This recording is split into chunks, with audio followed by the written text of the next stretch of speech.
আসসালামু আলাইকুম সবাইকে। আজকে আপনাদের সাথে শেয়ার করব মালয়েশিয়ার পাহাড়ি রাস্তার সৌন্দর্য। তো আপনার মন যদি খারাপ থাকে তাহলে এই রাস্তায় যদি আসেন, মন খারাপ নিমেষেই দূর হয়ে যাবে।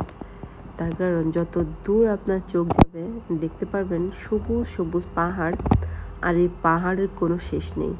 এমনকি আপনি যে রাস্তা দিয়ে যাচ্ছেন এটাও কিন্তু পাহাড়ের উপর দিয়েই, পাহাড় কেটে এই রাস্তা বানানো। তো এই রাস্তার সৌন্দর্যের কথা আমি কি বলবো, আপনারাই দেখেন। তবে হ্যাঁ, যতটুকু দেখছেন এটা কোনো সৌন্দর্যই না, এর চাইতে অনেক সুন্দর যখন আপনি এটা সরাসরি দেখবেন। তার কারণ আমার এই ফোনের সামান্য ক্যামেরা দিয়ে এই রাস্তার সৌন্দর্য কাভার করা পসিবল না। তো বরাবরই আমার সবচাইতে প্রিয় পাহাড়ি এলাকা, আর এই গ্যান্টিন হাইল্যান্ড সম্পূর্ণ পাহাড়ি এলাকাতে।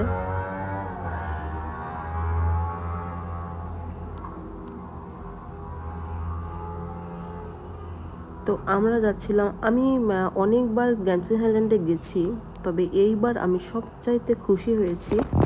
তার কারণ আমি যতবার গ্যান্টিন হাইল্যান্ডে গেছি হয় বৃষ্টি আসছে, না হলে আমি বিকেলবেলা গেছি। তো আমার ভিডিওতে খুব সুন্দর ভিউ আসতো না। তো আলহামদুলিল্লাহ আমি এইবার গেছি একটু তাড়াতাড়ি, আর এত পরিমাণ রোদ ঝলমলে একটা দিন ছিল যে আমার ভিডিওতে এত সুন্দর ভিউ আসছে যে আমি নিজেই অনেক খুশি হয়ে গেছি। তো গ্যান্টিন হাইল্যান্ডের ভিডিও আপনাদের সাথে শেয়ার করব, আপনাদেরও অনেক ভালো লাগবে, আমার নিজেরই অনেক ভালো লেগেছে আমার ভিডিওটা, তো আপনাদের সাথে শেয়ার করব। তো আজকে শেয়ার করছি আপনাদের সাথে গ্যান্টিন হাইল্যান্ডের রাস্তার সৌন্দর্য। দেখতেই পাচ্ছেন রাস্তাটা কত সুন্দর।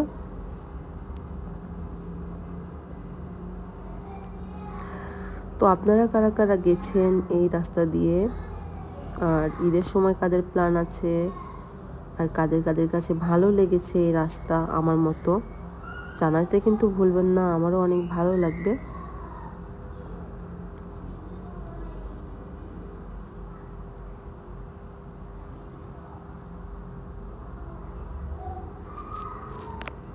যত দূর আপনার চোখ যাবে দেখতে পারবেন পাহাড় আর পাহাড়।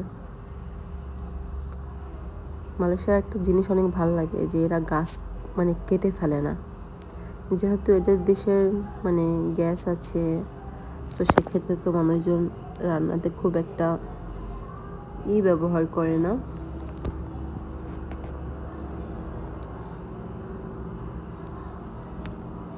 খড়ি ব্যবহার করে না। তো সেক্ষেত্রে এদের কিন্তু যে আমাদের দেশের মানুষজন যে গাছ কেটে খড়ি টড়ি বানায়, এগুলো তো এরা আর বানায় না।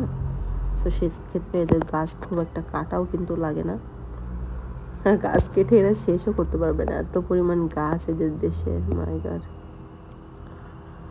তো অনেক ভালো লাগে এদের দেশের এই রাস্তাঘাটগুলা, সব জায়গাতেই ওরা গাছ লাগায়। যেহেতু আমরা যাচ্ছিলাম, এটা 12টার সময় ছিল, প্রচুর পরিমাণ জ্যাম ছিল সম্ভবত, যেহেতু ঈদের সময় সবাই হয়তো বাড়ির দিকে যাচ্ছে, গ্রামের দিকে যাচ্ছে। তো প্রায় চলে এলাম গ্যান্টিন হাইল্যান্ডে। এই সময় একটু মেঘলা মেঘলা করলেও ওইখানে যাওয়ার পরে একবারে রোদ ঝলমলে হয়ে গেছে। আপনাদেরকে অবশ্য দেখাবো যে আমি গ্যান্টিন হাইল্যান্ডে চলে যাওয়ার পরে একটু ভিডিও করছিলাম, ওই ভিডিওটা আমার লাস্টে আছে, আপনারা দেখবেন, দেখলেই বুঝতে পারবেন যে কতটা সুন্দর ওইখানকার ভিউ। তো আমি চলে আসছি অলরেডি গ্যান্টিন হাইল্যান্ডে, এবং দেখতেই পাচ্ছেন কি একটা ভিউ, আর কতটা কালারফুল একটা রোদ ঝলমলে দিন পেলাম, আর আমি ভিডিও করে পুরাই হ্যাপি হয়ে গেছি। অনেক সুন্দর একটা দিন ছিল। তো আপনাদের সাথে গ্যান্টিন হাইল্যান্ডের ভিডিও কিন্তু শেয়ার করব। সবাই ভালো থাকবেন। আসসালামু আলাইকুম সবাইকে।